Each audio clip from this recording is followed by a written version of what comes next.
Okay, we've talked about alkanes, and now we're going to talk about alkenes and alkynes.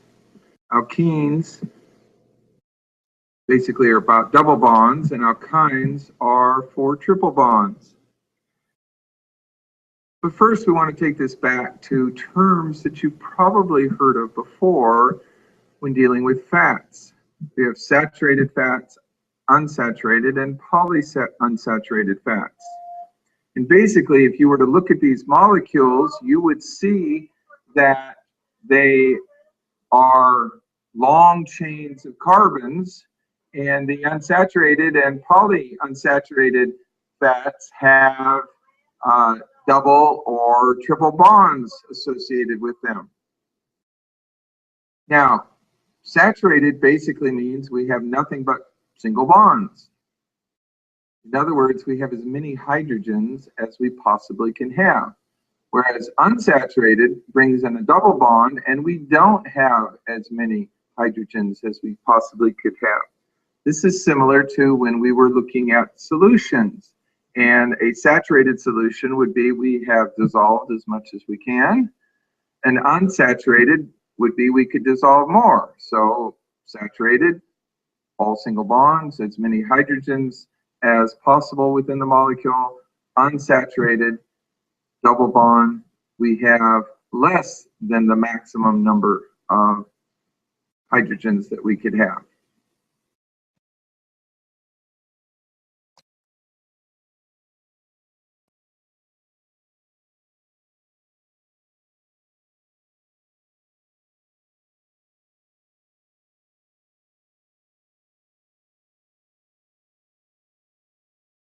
So let's look at some examples. In the first case, C4H10, all single bonds. We count up 4 carbons. So the prefix would be bute, and since we have nothing but single bonds, butane would be our name. C4H8, now we have brought in a double bond, still 4 carbons, so the prefix is still bute, but now we have that double bond, and so instead of ending in A and E, we end in E and E, and we also attach a 1 in front because the double bond occurs on the first carbon. C4H6, now we have a triple bond, still 4 carbons, so still bute as the prefix, but now we end in Y and E, and the triple bond is on the second carbon. So really, this is our one change from alkanes. We have a double bond, so we end in E and E. We have a triple bond, we end in Y and E, and then the numbers tell us where the double or the triple occurs.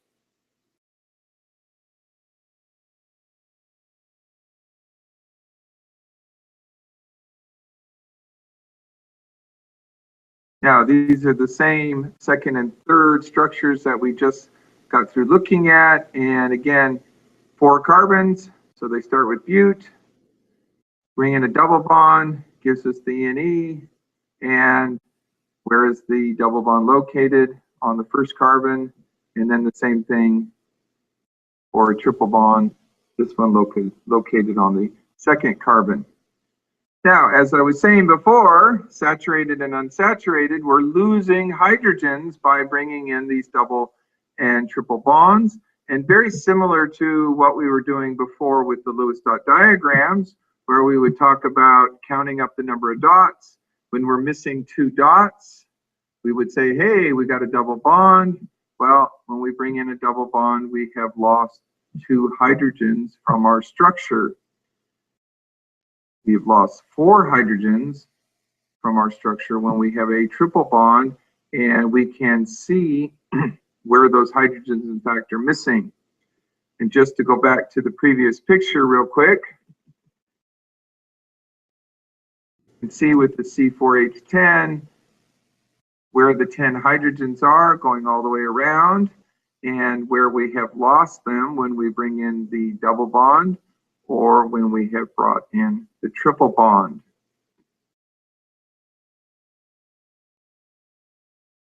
And then, as I said before, we have to bring in a number to indicate where the double or triple is occurring, which carbon has the double or triple bond. Also note that here, the double bond was on the first carbon. Over here, the triple bond was on the second carbon. If you're thinking, oh, then I could also have one on the third carbon. No, if I put this double over here, well, it would look like the third carbon from left to right. It would actually be back to the first carbon from the right going towards the left. In other words, there's a symmetry between having a double here or having it here. We go with the number that is the side with the smallest number. So a 1 over here is also a 1 over there. Now, what if we have two doubles or two triples? Well, then just as when we had more than one branch of the same size, we bring in the dis and tris. So for this example here, 1, 2, 3, 4, 5, 6 carbons means a hexa. 2 double bonds means diene.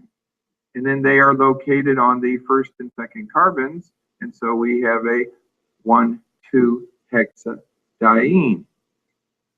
This example, again, 1, 2, 3, 4, 5, 6 carbons. So it's a hexa, or its main chain would have been hexane if they'd been all single bonds, but with these two doubles, it's diene, but these ones are on 1, 3. The number needed for each double or triple bond to show where the bonds are located. Dis for 2, tri if we had 3, tetra for 4, just as we had in the previous notes for our branches. The only difference here is now it's referring to the number of doubles, ene, or triple yne endings. Same thing for triples that we just did with the doubles. Here we have 1 and 3 triples, and here we have 1 and 4 triples. And again, we start with how many carbons? 1, 2, 3, 4, 5, 6. Hexa diene for the two triples on 1 and 3,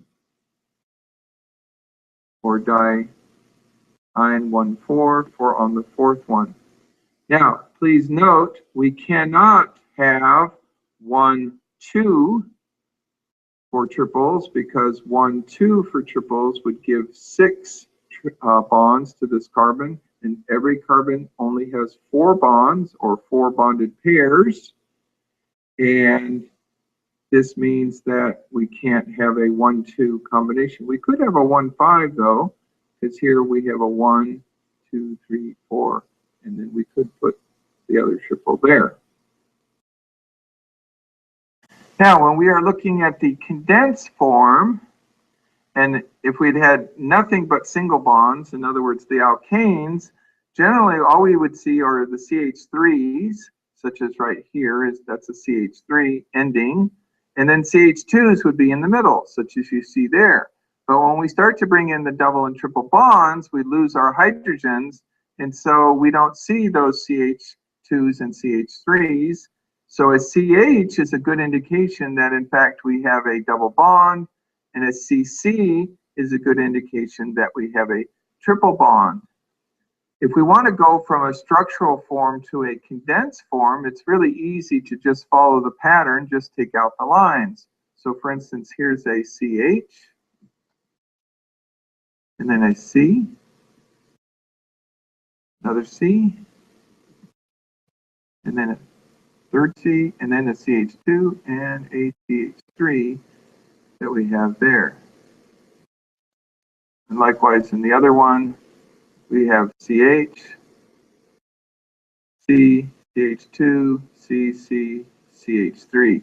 So anytime we have those CCs, we know we're bringing in triples, CC, and then another CC with the overlap there. If we see CH, then we know that we probably have a double in that case.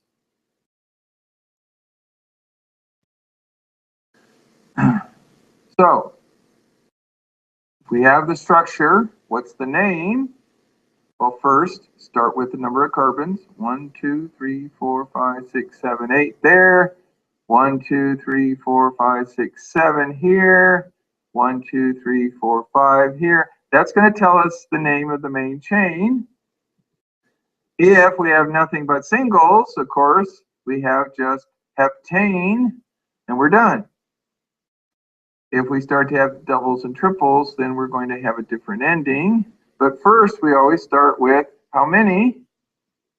So in this top one, 1, 2, 3, 4, 5, 6, 7, 8, octa. But now 1, 2, 3 doubles, triene. Where are those doubles?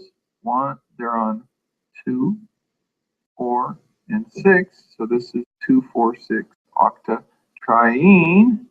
And then this last one with its triples, again, penta because there's 5 carbons, 2 doubles, diene, they're on 1 and 4.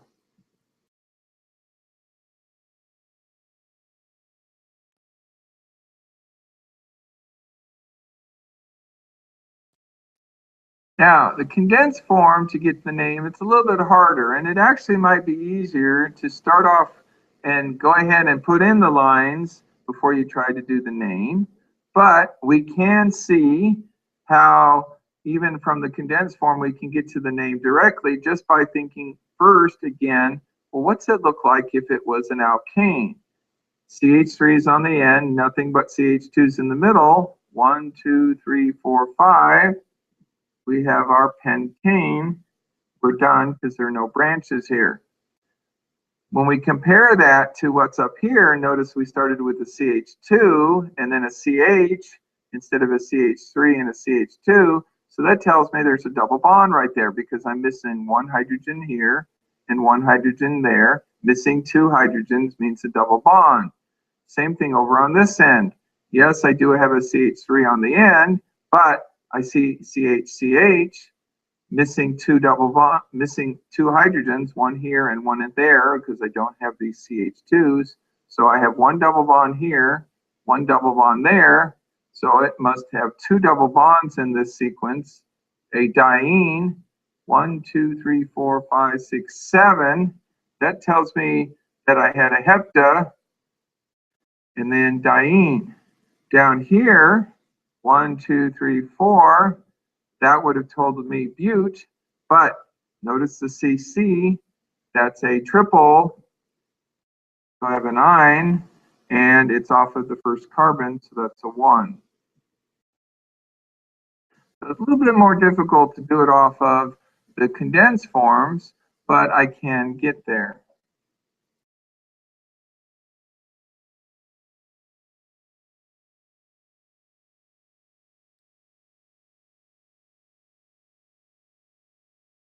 Now, when I have the name and I want to build the structure from it, this is much easier because the name tells me everything.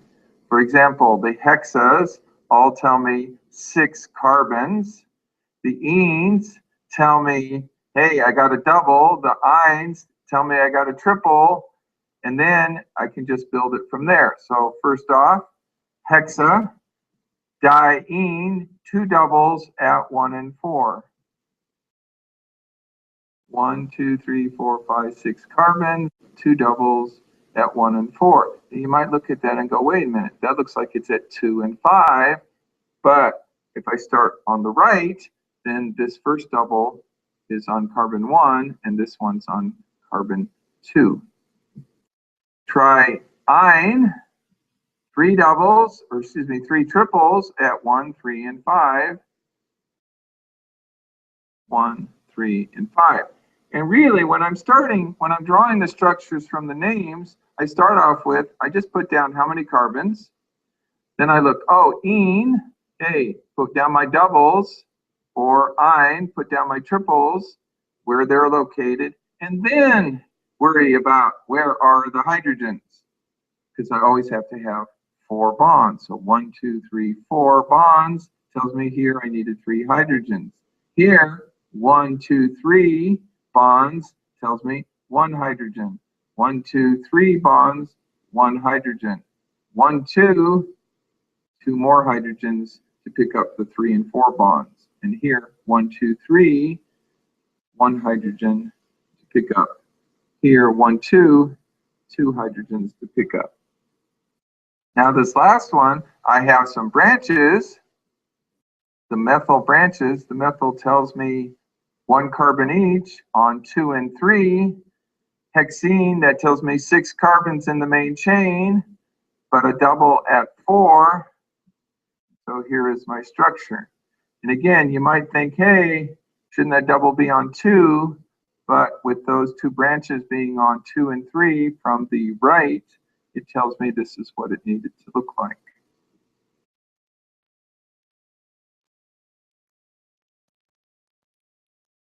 Because again, if I started on the left side, 1, 2, 3, 4, 5, my methyls would have been on 4 and 5.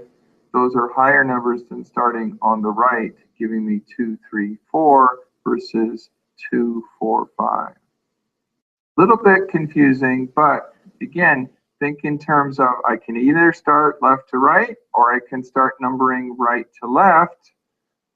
I go with whatever gives me the smaller numbers. Also suggests, you know what? Do the numbers last. So first, the hex tells me the chain, 1, 2, 3, 4, 5, 6. 2 branches, 1 double. Then, last thing, worry about the numbers.